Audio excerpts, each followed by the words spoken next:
इस वीडियो में बताई गई सारी जानकारी पब्लिक प्लेटफॉर्म पर उपलब्ध है। इसमें ऐसी कोई जानकारी नहीं दी गई है जिससे हमारे सुरक्षा बलों की गोपनीयता भंग होती है। डिफेंस डिटेक्टिव सेना का सम्मान करता है और उन्हीं जानकारियों के आधार पर काम करता है जो सार्वजनिक रूप से मौजूद हैं। नमस्कार दोस्तों, डिफेंस डिटेक्टिव के एक और एपिसोड में आपका स्वागत है। मैं हूं आलोक। तो क्या पाकिस्तान और तुर्की के बीच सब कुछ ठीक नहीं चल रहा है? ऐसा क्या हो गया है कि तुर्की पाकिस्तान के कश्मीर एजेंडे में कम दिलचस्पी ले रहा है? और क्या पाकिस्तान के कश्मीर एजेंडे की वजह से पाकिस्तान और तुर्की के बीच की दूरियां लगातार बढ़ती जा रही हैं? आज के इस वीडियो में इन्हीं सारे सवालों के जवाब तलाशने की हम कोशिश करने वाले हैं। ये जो सारे सवाल हैं वो इसलिए उठ रहे हैं क्योंकि पिछले कुछ दिनों में ऐसी कुछ घटनाएं हुई हैं जिनको देखकर ये लग रहा है कि तुर्की और पाकिस्तान के बीच में मतभेद बढ़ रहे हैं, खासकर कश्मीर मुद्दे को लेकर। क्योंकि हम सब जानते हैं कि पाकिस्तान के कश्मीर एजेंडे को तुर्की हर मंच पर समर्थन देता आ रहा है। लेकिन अब इटली की एक वेबसाइट है, उसने खबर दी है कि कश्मीर मुद्दे को लेकर दोनों देशों के बीच मतभेद बढ़ते ही जा रहे हैं और उनके रास्ते धीरे धीरे अलग होने शुरू हो चुके हैं। अभी हाल ही में संयुक्त राष्ट्र की जनरल असेंबली में तुर्की के राष्ट्रपति एर्दोगन ने अपने भाषण में कश्मीर का जिक्र किया था। उनकी भी यही भाषा थी जो पाकिस्तानी प्रधानमंत्री इमरान खान की थी। लेकिन इटली की वेबसाइट इनसाइड ओवर में एक आर्टिकल छपा है जिसमें बताया गया है कि तुर्की पाकिस्तान के कश्मीर एजेंडे से पीछे हट रहा है और इससे पाकिस्तान सरकार में नाराजगी बढ़ रही है। अब उस आर्टिकल में क्या लिखा है ये आपको बताते हैं। सीधे चलते हैं इटालियन वेबसाइट इनसाइड ओवर के उस आर्टिकल पर। इस आर्टिकल की हेडिंग है Pakistan and Turkey the first science of trouble, यानी पाकिस्तान और तुर्की समस्या का पहला संकेत। यह आर्टिकल लिखा है सर्गियो रस्तेली ने 25 अक्टूबर 2021 को। सर्गियो रस्तेली का परिचय जानना बेहद जरूरी है। रस्तेली इटली के पॉलिटिकल एडवाइजर हैं, लेखक हैं, जियोपॉलिटिकल एक्सपर्ट हैं, सरकार में अहम पद पर रह चुके हैं, इटली के डिप्टी पीएम के लिए काम कर चुके हैं, मिडिल ईस्ट और नॉर्थ अफ्रीका में शांति स्थापना और डिप्लोमेसी के लिए भी काम किया है। यानी कुल मिलाकर सर्गियो रस्तेली एक बड़ा नाम है। इस आर्टिकल में सर्गियो ने लिखा है तुर्की और पाकिस्तान के पुराने संबंधों की उन्होंने बात की है। बताया है कि कैसे जब 1947 में पाकिस्तान पैदा हुआ तो उसके बाद तुर्की ने इसके साथ दोस्ती की एक ट्रीटी साइन की। कैसे तुर्की का कल्चर टेलीविजन सीरीज के जरिए पाकिस्तान में मशहूर हुआ। साथ ही इसमें उन्होंने कश्मीर का भी जिक्र किया है। बताया है कि किस तरह हर मंच पर, फिर वो चाहे तुर्की का सरकारी मंच हो या फिर संयुक्त राष्ट्र का मंच हो, हर जगह तुर्की पाकिस्तान के कश्मीर एजेंडे का साथ देता आया है। यहां तक तो सब ठीक था, लेकिन आगे सर्गियो ने जो कुछ भी लिखा है उससे यह पता चल रहा है कि पाकिस्तान और तुर्की के संबंधों में थोड़ी दरार तो आ गई है। और शायद इसीलिए उन्होंने अपने इस आर्टिकल की हेडिंग में यही भाव डाला है, पाकिस्तान तुर्की के संबंधों में दरार के पहले संकेत। अपने आर्टिकल में सर्गियो ने बताया है कि ऐसा वो क्यों कह रहे हैं। उन्हें दोनों देशों के संबंधों में ऐसा क्या दिख गया जिससे उन्हें लगने लगा है कि तुर्की और पाकिस्तान के संबंधों में दरार पड़ रही है। सर्गियो लिखते हैं कि एकजुटता और सद्भावना दिखाने के बावजूद ये सवाल है कि क्या दोनों देशों के बीच वास्तव में सब कुछ ठीक है। पाकिस्तान के सत्ता के गलियारों में कश्मीर पर तुर्की के उत्साह की कमी और एर्दोगन के गिरते उत्साह पर असंतोष और नाराजगी है। उनका रुख नरम होता दिख रहा है। उन्होंने कश्मीर मुद्दे को उइघुर और रोहिंग्या मुद्दे के साथ जोड़ने की कोशिश की है। ये दोनों वो समस्याएं हैं जिन्होंने इस्लामिक दुनिया को प्रभावित किया है। अब समझे आप, यहां पर पाकिस्तान फंस गया है क्योंकि तुर्की लगातार उइघुर मुसलमानों की आवाज हर मंच पर उठा रहा है। तुर्की जानता है कि चीन नाराज होगा, लेकिन उसके बावजूद वो हर मंच पर उइघुर मुसलमानों पर हो रहे अत्याचारों की बात करता है। लेकिन पाकिस्तानी प्रधानमंत्री इमरान खान क्या करते हैं? इमरान खान ये करते हैं कि जब भी उनसे उइघुर मुसलमानों के ऊपर सवाल पूछा जाता है तो फिर वो इधर और उधर झांकने लगते हैं। उनके पास कोई जवाब नहीं होता। Do you have any concerns about what is going on in Xinjiang to Chinese Muslims? At the moment, I do not know enough about it. And if I have, We will speak to the Chinese privately. What's your stance on China's treatment of Uyghur Muslims? Frankly, I don't know much about that. Turkey has said it was a great shame on humanity, and you have also spoken up in defense of Muslims around the world. It's true. I mean,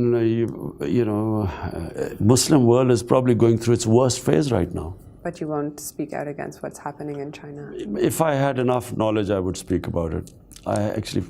It is not so much in the paper. The Chinese government has been fiercely criticized by especially Western countries for its reported treatment of Uyghur Muslims. Have you had a chance to formally discuss this issue with President Xi of China? No, I haven't. And frankly, we have been facing so many of our internal problems right now that, I don't know much about this problem. For us, China has been the best friend. जाहिर सी बात है, अगर तुर्की पाकिस्तान के कश्मीर एजेंडे को support कर रहा है तो बदले में वो भी चाहता है कि पाकिस्तान उइगर मुसलमानों के उसके एजेंडे पर उसका साथ दे। लेकिन इमरान खान के लिए ऐसा करना कुल्हाड़ी पर पैर मारने जैसा होगा। यानी पाकिस्तान हर मुमकिन कोशिश कर रहा है इससे बचने की। अब ऐसा तो है नहीं कि तुर्की के राष्ट्रपति एर्दोगन को यह बात समझ नहीं आ रही होगी। शायद इसीलिए उन्होंने 2 बड़े मौकों पर कुछ ऐसा किया जिससे पाकिस्तान को सीधा संदेश मिल गया कि कश्मीर मुद्दे पर तुर्की का रुख अब क्या रहने वाला है। सर्गियो आर्टिकल में लिखते हैं कि कश्मीर पाकिस्तान के लिए एक अस्तित्ववादी समस्या है। वो ये करीब से देख रहे हैं कि क्या तुर्की का उत्साह वाकई इस पर कम हो गया है। इसके संकेत भी मिले हैं, जैसे पाकिस्तानी राष्ट्रपति की मेजबानी में एक सरकारी समारोह में एर्दोगन के द्वारा कश्मीर का जिक्र नहीं करना, या फिर अलगाववादी कश्मीरी नेता सैयद अली शाह गिलानी की मौत पर शोक संदेश का नहीं देना, वो भी तब जबकि गिलानी की पोती रुआ शाह तुर्किश मीडिया में बेहद मशहूर हस्ती हैं। अब आप ही सोचिए कि अगर पाकिस्तान और तुर्की के बीच में सब कुछ ठीक चल रहा होता तो क्या ऐसा होता? क्या जिस गिलानी की मौत पर पाकिस्तान में मातम मना, जिस गिलानी की मौत पर इमरान खान तक का बयान आया, उस पर तुर्की की तरफ से कोई बयान नहीं आया? तुर्की कुछ नहीं बोलता। और पाकिस्तानी राष्ट्रपति के कार्यक्रम में तुर्की के राष्ट्रपति एर्दोगन मौजूद होते और कश्मीर का जिक्र किए बिना वो रह जाते। लेकिन ऐसा हुआ है और इसी वजह से पाकिस्तानी एस्टेब्लिशमेंट तुर्की से और एर्दोगन से नाराज बताई जा रही है। नाराजगी तो जाहिर सी बात है, क्योंकि जिस तरह से तुर्की को लेकर पाकिस्तानी सरकार हो या फिर वहां के लोग हों जो सोचते हैं, समझते हैं या फिर मानते हैं, अब वो उनके मन मुताबिक नहीं रह गया है। तुर्की को पाकिस्तान अपना सबसे करीबी इस्लामिक ब्रदरहुड कहते नहीं थकता है, लेकिन अब हालात तेजी से बदल रहे हैं और इसीलिए पाकिस्तान के सियासी गलियारों में तुर्की को लेकर नाराजगी बढ़ रही है। इसका भी जिक्र सर्गियो ने अपने आर्टिकल में किया है। उन्होंने लिखा है कि कारण जो भी हो, दिलचस्प बात यह है कि पाकिस्तानी सत्ता के भीतर लगभग एक मत राय प्रतीत होती है कि कश्मीर पर तुर्की का लहजा वास्तव में नरम हो गया है, जबकि कुछ ने सावधानी बरतने की सलाह दी है। वहीं दूसरे लोगों ने निराशा जताई है, क्योंकि इस्लामाबाद के साथ वो तब ऐसा कर रहे हैं जब उन्हें सबसे सच्चा दोस्त माना जाता है। अंतर्राष्ट्रीय संबंधों की जटिलता और हमेशा बदलती दुनिया में सिर्फ एक चीज है जो बदलती नहीं है, वो ये कहावत है, कोई स्थायी दोस्त या दुश्मन नहीं होते, केवल राष्ट्रीय हित होते हैं। जाहिर सी बात है, तुर्की को यह धीरे धीरे बात अब पता चलने लगी है कि कश्मीर मुद्दे पर पाकिस्तान का साथ देना उसे महंगा पड़ने लगा है और भविष्य में यह और ज्यादा महंगा पड़ सकता है। और शायद इसीलिए इसका जो ताजा उदाहरण है वो है तुर्की का FATF की ग्रे लिस्ट में आना। अब ग्रे लिस्ट में आना तुर्की के लिए बड़ी मुसीबत खड़ी कर सकता है, इसलिए तुर्की ने पाकिस्तान से दूरियां बढ़ानी शुरू कर दी हैं और वो उन देशों के साथ अपने संबंध सुधारने में लग गया है जिनके संबंध भारत से अच्छे हैं। तुर्की के लिए FATF की ग्रे लिस्ट में जाना, वो भी तब जबकि वो नाटो देशों के संगठन का सदस्य है, उसके लिए बहुत बड़ी आर्थिक मुसीबत ला सकता है। उसकी इकोनॉमी का हाल भी पाकिस्तान जैसा हो सकता है और एर्दोगन ऐसा कभी नहीं चाहेंगे। इसीलिए उन्होंने इजिप्ट, सऊदी अरब और UAE जैसे देशों से हालिया वक्त में संबंध बेहतर करने पर जोर दिया है। ये वही देश हैं जिनके संबंध फिलहाल भारत के साथ बहुत ज्यादा अच्छे हो चुके हैं। साथ ही साथ एर्दोगन को यह भी पता है कि भारतीय अर्थव्यवस्था दुनिया की मजबूत इकोनॉमीज में से एक है और ये लगातार बड़ी होती जा रही है।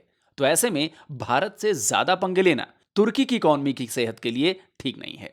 सरगियो रस्तेरी ने इसका भी जिक्र करते हुए अपने आर्टिकल में लिखा है कि एक असफल अर्थव्यवस्था और घटते राजनीतिक समर्थन के बीच ऐसा लगता है कि एर्दोगन को सभी अंतरराष्ट्रीय मदद और निवेश की जरूरत है जो वो जुटा सकते हैं। पाकिस्तान की भारत से कितनी भी दुश्मनी क्यों ना हो, भारत एक महत्वपूर्ण देश है और दुनिया का एक प्रमुख आर्थिक खिलाड़ी है। ऐसे में तुर्की इसे नजरअंदाज नहीं कर सकता। कश्मीर पर तुर्की का नरम होना और दूसरे देशों के साथ संबंधों को सुधारने की उसकी कोशिशों को बड़े कॉन्टेक्स्ट के रूप में देखा जाना चाहिए।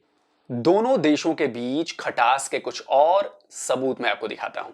आपको पाकिस्तानी न्यूज वेबसाइट है डॉन, उसका एक आर्टिकल दिखाता हूं और उस आर्टिकल में जो कुछ भी छपा है उससे यह साफ पता चल रहा है कि तुर्की ने पाकिस्तान में दिलचस्पी लेनी कम कर दी है और यह दोनों देशों के बीच बढ़ती दूरियों का एक और सबूत है। पाकिस्तानी न्यूज वेबसाइट डॉन के इस आर्टिकल की हेडिंग आपको सब कुछ समझा देगी। तुर्की की कंपनी पाकिस्तान के खिलाफ वर्ल्ड बैंक में पहुंच गई है। यह आर्टिकल नासिर इकबाल का है जो उन्होंने इसी साल 16 अक्टूबर को पब्लिश किया है। इसमें उन्होंने बताया है कि पाकिस्तान एक बार फिर से इंटरनेशनल डिस्प्यूट में फंस गया है और यह विवाद है उसके इस्लामाबाद पेशावर मोटरवे जिसे M1 के नाम से जाना जाता है उसे लेकर। तुर्की की एक कंस्ट्रक्शन कंपनी इसमें शामिल थी। वो पाकिस्तान के खिलाफ वर्ल्ड बैंक की एक बॉडी है ICSID यानी international centre for settlement of investment disputes, उसमें यह कंपनी शिकायत लेकर पहुंची है। इसके बारे में ज्यादा जानकारी पाकिस्तानी वेबसाइट ने तो नहीं दी है, लेकिन इतना जरूर बताया है कि तुर्की की कंपनी की शिकायत इन्वेस्टमेंट को लेकर ही की गई है। अच्छा, मजे की बात यह है कि तुर्की की किसी कंपनी के साथ पाकिस्तान का यह पहला विवाद नहीं है। तुर्की की कई और कंपनियों से भी पाकिस्तान के विवाद रहे हैं, लेकिन अगर तुर्की और पाकिस्तान के बीच सब कुछ ठीक चल रहा होता तो शायद एर्दोगन की कोशिश होती कि इन विवादों का निपटारा वो जल्दी से कर दे, लेकिन ऐसा कुछ भी एर्दोगन या तुर्की सरकार की तरफ से नहीं किया जा रहा है। तो कुल मिलाकर एर्दोगन को इस बात का एहसास हो चुका है कि भारत से झगड़ा मोड़ लेना, वो भी पाकिस्तानी एजेंडे के लिए, उनके देश के लिए बहुत ज्यादा भारी पड़ सकता है और इसीलिए उन्होंने धीरे धीरे पाकिस्तान से दूरियां बढ़ा रहे हैं, जिसके संकेत दिखने लगे हैं। लेकिन अब इसका असर पाकिस्तान पे क्या हो रहा है, क्योंकि इससे पाकिस्तान की चिंता और ज्यादा बढ़ गई है। क्योंकि अभी तक तो कश्मीर मुद्दे पर उसे तुर्की का साथ मिलता आ रहा था और पहले से प्रॉब्लम यह है कि OIC यानी कि इस्लामिक देशों का जो संगठन है उसमें भी पाकिस्तान की कश्मीर मुद्दे पर सुनी नहीं जा रही।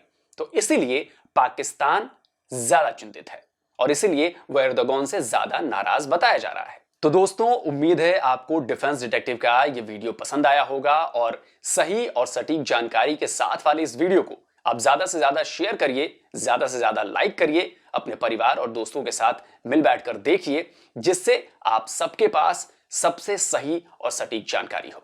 जल्दी हाजिर होता हूं एक और नए वीडियो के साथ। नमस्कार, जय हिंद।